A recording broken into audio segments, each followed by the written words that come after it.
आपण आज कारल्याची भाजी बनवणार आहोत। कारल्याची भाजी बनवण्यासाठी आपल्याला लागणार आहे कारले, शेंगदाण्याचा कूट, एक छोटा टीस्पून जिरे, थोडीशी हळद, 4 लवंगा, 4 मिरे, थोडीशी दालचिनी, एक लसणाचा कांदा, चवीनुसार मीठ, थोडंसं तेल आणि मिरच्या लागणार आहेत। आता मिरच्या तुम्ही तुमच्या आवडीनुसार टाकू शकता, मिरच्या स्किप केल्या तरीही चालतील। माझ्या घरामध्ये तिखट खातात म्हणून मी थोड्याशा जास्त मिरच्या घेतलेल्या आहेत। सगळ्यात पहिल्यांदा आपल्याला जिरे उकळीमध्ये वाटून घ्यायचे आहेत। त्यानंतर दालचिनी आणि आपण ज्या 4 लवंगा आणि 4 मिरे घेतले होते ते सुद्धा वाटून घ्यायचं आहे। आता त्याच्यामध्येच आपण जे दालचिनी, लवंग, मिरे आणि जिरे जे वाटून घेतलेले आहेत तर त्याच्यामध्येच जो आपण मगाशी लसूण घेतला होता तो सोलून घ्यायचा आणि सोलल्यानंतर तो वाटून घ्यायचा आहे। जी पेस्ट बनवलेली आहे जिरे, दालचिनी, लवंग, मिरे आणि लसूण तर ती एका भांड्यामध्ये बाजूला काढून ठेवायची आहे। आपण ज्या मिरच्या घेतल्या होत्या त्या फक्त मधून मोडून घ्यायच्या आहेत, त्याची देठं ठेवली तरीही चालतील। आपण जी कारली घेतलेली आहेत ती फक्त मधून त्याला कट मारायचा आणि कट मारल्यानंतर याला उभा पण पूर्ण कट मारायचा नाही, तो अर्ध्यापर्यंत कट गेला पाहिजे असा कट मारून घ्यायचा। या अशा पद्धतीने आपल्याला जो मसाला केलेला आहे तो मसाला भरता येईल अशी फक्त चीर मारायची आहे। अशा पद्धतीने आपण सगळ्या कारल्यांना मधून कट मारून उभी चीर मारलेली आहे। अशा पद्धतीने सगळ्या कारल्यांचे कट मारून घेतले।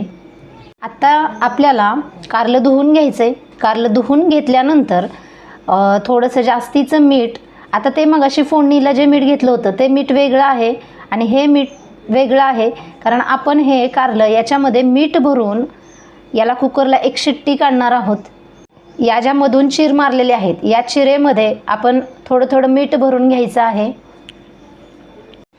आता मीठ भरून घेतलेलं कारलं आपण कुकरमध्ये, कढईमध्ये टाकून घ्यायचं आहे। कुकरला जर लावलं तर एक शिट्टी करून घ्यायची आणि कढईमध्ये ठेवलं तर एक 10-15 मिनिट शिजवून घ्यायचं आहे। याच्यामध्ये पाणी ओतायचं आणि मॅक्झिमम 10 ते 15 मिनिट आपल्याला गॅसवरती ठेवायचं आहे। बघा 10 मिनिट झाले, आपण कारलं शिजवून घेतलेलं आहे।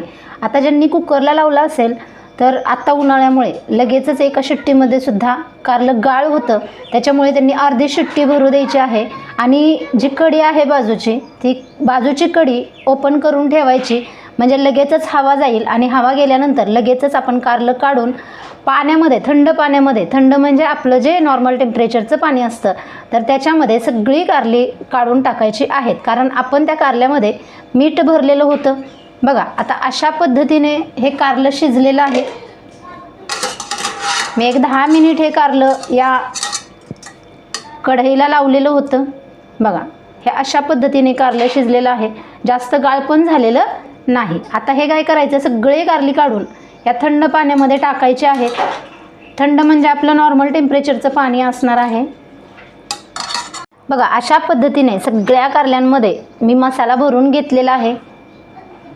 आता आपण गॅसवरती कढई ठेवलेली आहे। थोडीशी गरम झाल्यानंतर आपण जे कढईमध्ये किटलीमध्ये जो चमचा असतो त्याच्यामधले फक्त 2च चम्मच तेल घेतलेलं आहे।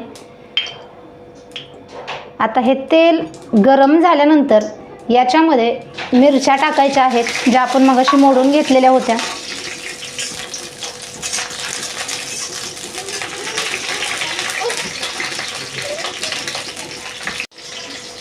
आता या मिरच्या खूप छान पद्धतीने भाजलेल्या आहेत। याच्यामध्येच आता या टायमाला आपण फुल गॅस करायचा आहे आणि फुल गॅसवरती सगळी कारली मसाला भरलेली सगळी याच्यामध्ये टाकायचे आणि राहिलेला जो मसाला आहे तो राहिलेला मसाला नंतर टाकायचा, कारण की आत्ता जर टाकला तर तो सगळा साईडला चिकटणार, त्याच्यामुळे तो नंतर टाकायचा। फुल गॅसवरतीच ही प्रोसेस करायची आहे। आता माझ्याकडे लोखंडाची कढई आहे, तुमच्याकडे जी कढई असेल त्याच्यामध्ये तुम्ही करू शकता। मात्र जेव्हा आपण मिरच्या टाकणार त्याच्यानंतर जेव्हा कारली टाकणार त्यावेळी मात्र गॅस आपला फुल असला पाहिजे। आता मिठामुळे काय होत असतं, ज्यावेळी आपण सगळ्यात स्टार्टिंगला कारल्याला चीर पाडून त्याच्यामध्ये मीठ भरून शिजवतो, आता ते कशासाठी, तर त्याच्यामधला जो कडूपणा आहे तो जाण्यासाठी। त्याच्यामधला कडूपणा जर गेला तर मुलांनाही खाताना ते कडू लागत नाही आणि त्यांनाही ते कारलं आवडायला लागतं. आणि कच्चा सौदा जो आहे, दालचिनी आहे, मिरा आहे, लवंग आहे, त्याच्यामुळे आपल्या कारल्याला खूप छान चव येते. बघा, आपलं कारलं एकदम छान पद्धतीने शिजलेलं आहे. याच्यामध्ये कारल्यामध्ये पाणी पण राहिलेलं नाही, कारण आपण हलक्या हाताने ते पिळून घेतलेलं आहे. आता जो आपला राहिलेला भरण्यासाठी जो मसाला बनवला होता, तो जो राहिलेला आहे तो याच्यामध्ये नंतर टाकून घ्यायचा. नंतर टाकल्यानंतर तो कढईला चिटकत नाही.